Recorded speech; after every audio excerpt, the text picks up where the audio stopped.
Hello friends, आज की book summary लेके आया हूँ। पुरुष क्यों नहीं सुनते और महिलाएं क्यों नहीं समझती। इंग्लिश में Y man don't listen and women can't read maps. इस बुक को लिखा है एलन और बारबरा पीज ने। इन दोनों की जो हैं दुनिया भर में 2.5 करोड़ से अधिक पुस्तकें ऑलरेडी बिक चुकी हैं। वह पुरुषों व महिलाओं की मानसिकता, प्रवृत्ति व आदतों में पाई जाने वाली असमानताओं का हमें विस्तृत विवरण इस बुक के अंदर दे रहे हैं। इस पुस्तक में हमें बताया गया है क्यों पुरुष एक समय में एक से अधिक काम नहीं कर पाते, क्यों महिलाएं गाड़ियों की रिवर्स पार्किंग में इतनी गड़बड़ करती हैं, क्यों पुरुषों को महिलाओं से झूठ नहीं बोलना चाहिए, क्यों महिलाएं ज़्यादा बात करती हैं और पुरुष कम, क्यों पुरुषों को काम उत्तेजक छवियाँ पसंद आती हैं और महिलाओं को नहीं, क्यों महिलाएं हर मसले पर बात करना पसंद करती हैं, क्यों पुरुष समाधान तो बता सकते हैं लेकिन सलाह लेना पसंद नहीं करते, क्यों पुरुषों की खामोशी महिलाओं को हताश करती है, क्यों पुरुषों को सेक्स चाहिए और महिलाओं को प्रेम। इस तरह की बड़ी सारी इंटरेस्टिंग बातें हम आज के वीडियो में जानेंगे। इस पुस्तक को लिखना बेहद कठिन था हमारे लिए। इस किताब को लिखने में हमें 3 साल लगे और हमने इस दौरान 4 लाख किलोमीटर की यात्रा की। इसके लिए अपने शोध के दौरान हमने शोध पत्रों का अध्ययन किया, विशेषज्ञों से बातचीत की और Australia, New Zealand, Singapore, Thailand, Hong Kong, Malaysia, England, Scotland, Ireland, Italy, यूनान, जर्मनी, पोलैंड, स्पेन, तुर्की, America, South Africa, Zimbabwe, Zambia, Namibia, Switzerland, Austria, Finland, Indonesia, Bulgaria, Saudi Arab, Poland, Hungary, रूस, बेल्जियम, फ्रांस, जापान और Canada में seminar conduct किए। सार्वजनिक और निजी संगठनों को तथ्यों पर अपनी राय देने के लिए राजी करना एक सबसे मुश्किल काम था। उदाहरण के लिए कमर्शियल एयरलाइन पायलटों का 1% से भी कम हिस्सा महिलाओं का है।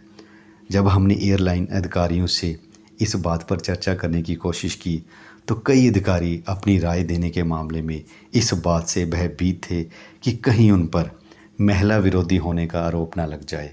कई संगठनों ने कोई टिप्पणी नहीं की, कहा, जबकि कुछ ने हमें धमकी भी दी कि इस किताब में उनके नाम का उल्लेख ना किया जाए। कहने का मतलब है बहुत से चैलेंजेस को हमने फेस किया, तब जाके इस किताब को लिखा गया। पुरुष और महिलाएं एक दूसरे से अलग हैं, बेहतर या बदतर नहीं बल्कि अलग हैं। सिर्फ एक बात दोनों के बीच में समान है और वह है कि दोनों एक ही प्रजाति के हैं। जब कोई पुरुष शौचालय जाता है तो अक्सर उसका एक ही कारण होता है। महिलाएं शौचालय का इस्तेमाल एक सामाजिक और उपचार कक्ष के रूप में करती हैं। शौचालय में अजनबी के रूप में घुसने वाली महिलाएं एक दूसरे की सबसे अच्छी दोस्त और आजीवन मित्र बनकर बाहर निकलती हैं। टीवी रिमोट कंट्रोल पर पुरुषों का कब्जा रहता है और वह चैनल बदलते रहते हैं, जबकि महिलाओं को विज्ञापन देखने में कोई आपत्ति नहीं होती। दबाव में आने पर पुरुष शराब पीते हैं, अन्य देशों पर हमला करते हैं, जबकि महिलाएं चॉकलेट पर टूट पड़ती हैं और ख़रीदारी करती हैं। महिलाएं पुरुषों की आलोचना करती हैं कि वह कठोर, बेपरवाह होते हैं, बात नहीं सुनते, स्नेह दिल नहीं होते, बातचीत नहीं करते, पर्याप्त प्रेम नहीं करते, रिश्तों को लेकर कमिटेड नहीं होते, प्रेम कीड़ा करने की बजाय यौन संबंध बनाने में ज़्यादा दिलचस्पी लेते हैं और टॉयलेट सीट को उठा हुआ ही छोड़ देते हैं। पुरुष महिलाओं के गाड़ी चलाने, उनके द्वारा सड़कों की दिशाएं ना पढ़ पाने, मानचित्रों को उल्टा पकड़ने, दिशा बोध ना होने, मुद्दे पर पहुंचने की बजाय ज़रूरत से ज़्यादा बातें करने, ज़्यादातर यौन संपर्क की शुरुआत ना करने और टॉयलेट सीट नीचे करने की आलोचना करते हैं। पुरुष कभी अपनी जुराबें नहीं खोज पाते, महिलाएं हमेशा कार की चाबी खोज लेती हैं। स्त्री और पुरुष का विकास अलग तरह से हुआ है। पुरुष शिकार करते थे, महिलाएं उसे इकट्ठा करती थी। पुरुष सुरक्षा करते थे, महिलाएं पालन पोषण करती थी। परिणाम स्वरूप उनके शरीर और दिमाग का विकास एक दूसरे से बिल्कुल अलग तरीके से हुआ। हम दरअसल एक जानवर ही हैं। ज़्यादातर लोगों को ये मानने में मुश्किल होती है कि हम बस एक जानवर ही हैं। वह इस तथ्य को नहीं मानना चाहते कि हमारे शरीर में पाए जाने वाला 96% हिस्सा किसी सूअर या घोड़े के शरीर में भी पाया जाता है और हमारा 97.5% डीएनए गोरिल्ला के समान है और 98.4% हिस्सा चिंपैंजी जैसा है। जो बात हमें अन्य जानवरों से अलग करती है वह ये है कि हम में सोचने, विचारने और भविष्य की योजनाएं बनाने की क्षमता मौजूद है। जानवर बार बार एक ही काम को दोहराकर सीखते हैं। वह सोच नहीं सकते, वह बस प्रतिक्रिया करते हैं।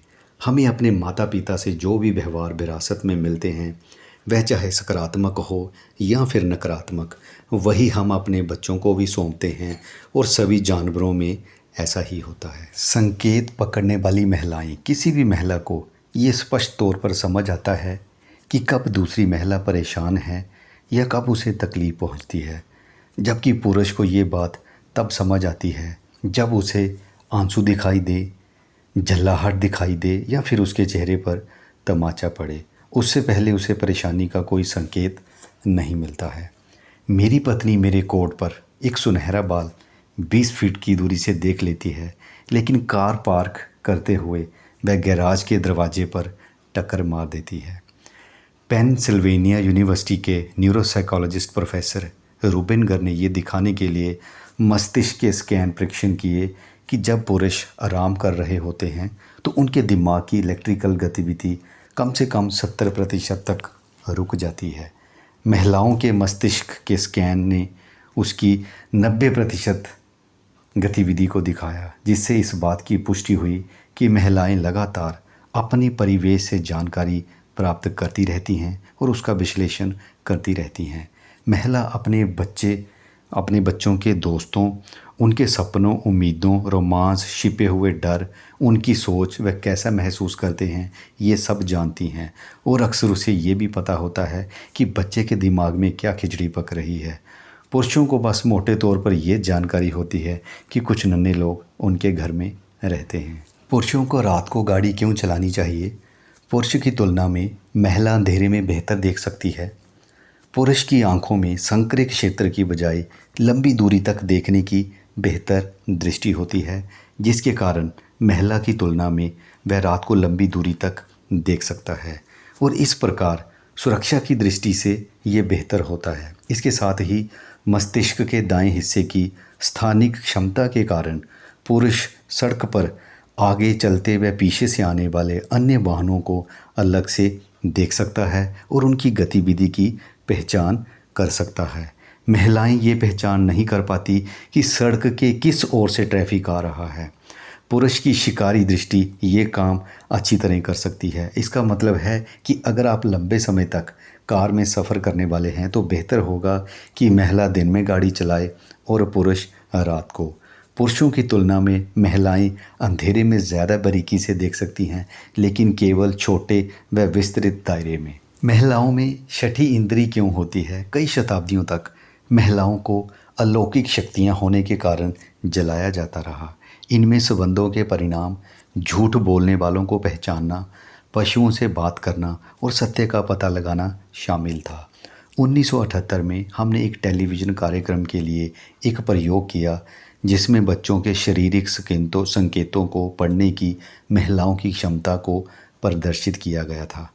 एक अस्पताल में हमने रोते हुए शिशुओं की 10 सेकंड की फिल्म क्लिप्स का मिलान किया और माँओं से कहा कि वह आवाज़ बंद करके उन क्लिप्स को देखें। अधिकतर माँओं ने बहुत कम समय में भूख, दर्द से लेकर गैस या थकान जैसे विभिन्न इमोशंस की पहचान कर ली। जब पिताओं ने भी वही परीक्षण किए तो सफलता की दर बहुत ही कम थी। 10% से भी कम पिता तो 2 से अधिक इमोशन की पहचान कर पाए। उनमें भी हमें संदेह था कि कई पिताओं ने अंदाज़ा ही लगाया। बहुत से पिताओं ने बहुत विजयी भाव से कहा बच्चे को उसकी माँ चाहिए। अधिकतर पुरुषों में शिशुओं के रोने की आवाज़ के अंतर को समझने की क्षमता ना के बराबर थी। हमने ये देखने के लिए दादा दादी के साथ भी परीक्षण किया कि परिणामों पर उम्र का असर पड़ता है या नहीं। अधिकतर दादी नानी का सफलता प्रतिशत 50 से 70% था, जबकि अधिकतर दादा नाना अपने पोते पोतियों को पहचान तक नहीं पाए। पुरुष महिलाओं से झूठ क्यों नहीं बोल सकते? शारीरिक भाषा के हमारे शोध बताते हैं कि आमने सामने बातचीत के दौरान शब्दों के जो संकेत होते हैं हमारे संदेश के प्रभाव का 60 से 80% हिस्सा होते हैं, जबकि शब्दों की दबनियाँ उसका केवल 20 से 30% भाग होती हैं। महिला के बेहतर संवेदी अंग इस जानकारी को पकड़ते और उसका विश्लेषण करते हैं। उसका मस्तिष्क दोनों गोलार्धों के बीच जानकारी के तेज़ी से हस्तांतरण में सक्षम होता है।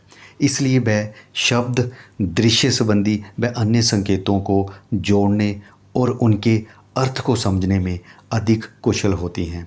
यही कारण है कि अधिकतर पुरुषों को महिलाओं के सामने झूठ बोलने में कठिनाई होती है। महिलाओं के सामने अगर पुरुष झूठ बोलना चाहते हैं तो उनमें से अधिकतर को फ़ोन पर लिखकर या फिर बत्तियां बुझाकर और सिर पर कंबल डालकर ऐसा करना चाहिए।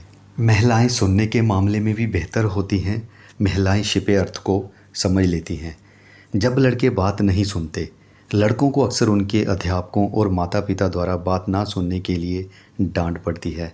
लेकिन जैसे जैसे वह बड़े होते हैं, वह जब जवानी की तरफ जाते हैं, इंटरनल चेंजेस बॉडी में आती हैं, जिसके कारण अस्थायी तौर पर उन्हें सुनने में समस्या होती है। ये देखा गया है कि अध्यापिकाएं लड़कियों को लड़कों से अलग तरीके से डांटती है। हो सकता है वह सहज तौर पर महिला व पुरुषों के सुनने की क्षमता के अंतर को समझती हों। यदि कोई लड़की डांटती हुई अध्यापिका से नज़रें ना मिलाए तो भी अध्यापिका उसे डांटना जारी रखती है, जबकि अगर कोई लड़का ऐसा ना करे तो कई अध्यापिकाएं ये समझ लेती हैं कि वह हमारी बात को ध्यान से नहीं सुन रहा है। ऐसे में वह कहेंगी, जब मैं बात कर रही हूँ तो मेरी तरफ देखो। बदकिस्मती से देखने की क्षमता के मुकाबले लड़कों की सुनने की क्षमता उतनी प्रभावी नहीं होती है। इसी के साथ दोस्तों आज के वीडियो का यहीं पे एंड कर रहा हूँ मैं। बहुत जल्द इसी बुक से रिलेटेड मैं सेकंड वीडियो में आपको मिलूँगा।